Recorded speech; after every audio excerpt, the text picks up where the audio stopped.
today's video is going to be a DIY room decor and organisation video, and I'm so excited to get started because I absolutely love the DIYs that I've made and can't wait to share them with you. But before I get started, make sure you give this video a big thumbs up for me because it makes me super happy, and also if you haven't already clicked that subscribe button, it's big and red and free, and I would love for you to join my little family on YouTube. So if you haven't already, make sure you click that subscribe button and let's get started. The first DIY I'm going to show you is the desk calendar, and the first thing to DIY is the frame. For this you will need a deep wooden frame, a container for the paint, a brush or a dabber, paint in the colour of your choice, I chose blue, sandpaper, a screwdriver and eye hooks. Start by popping out and removing the back of the frame. Then, as you can see, I have already screwed in 2 of the hooks and just have 1 left to go. So the method that I used to screw these hooks in was to first make a small hole using a similar sized screw and the screwdriver. Then removed the screw and replaced it with the hook. If you want to, you can stop here, but I decided to paint my frame blue, and because the frame was varnished, this meant first sanding down the frame so the paint would adhere better. I used white as my base coat and then went over with a layer of blue.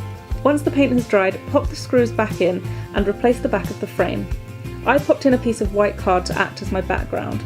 Once the frame is done, it's time to move on to the tags. You'll need a card, letter stencils, a ruler, a pencil, a gold pen, a crayon, a hole punch and scissors.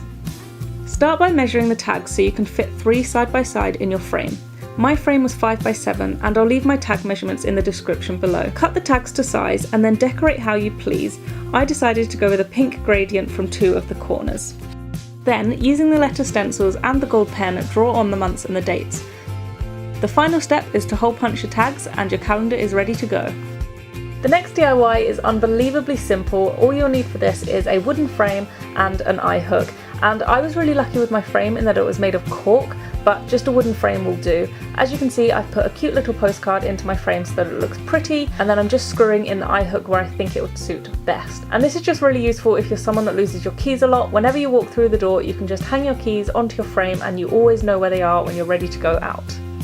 The next DIY is the perfect place to store your phone, and for this DIY you're going to need a hardback book, a container for glue and a paintbrush, PVA glue, a Pritt stick and a craft knife. Start by gluing the back page to the cover using the Pritt stick. Then coat the sides of the book in a thin layer of glue and leave to dry. The next step is to measure out the size of hole you'll need for your phone to fit inside and sit nicely. Now, using a ruler to guide the craft knife, begin cutting into the pages of the book. Remove pages every now and again and continue to cut until the hole is the depth of your phone. I also left a small space for my charging cable so I can leave my phone in there and charge it. You now need to go back in with the glue along the edges to hold the pages in place.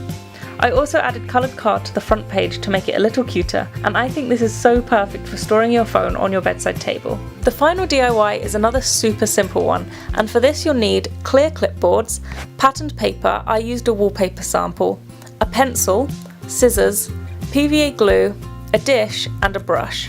Start by choosing the pattern you'd prefer to be on your clipboard. Then make a small bend in the paper to show your place and flip the paper over. Draw around the clipboard and cut it out. If you have a craft knife and cutting board, you can also use this to cut round the clipboard.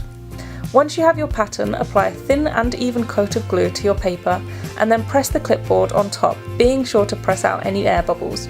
These are great because you can apply them to the wall using just blue tack and then leave yourself reminders or just use them to hold cute stationery and pictures.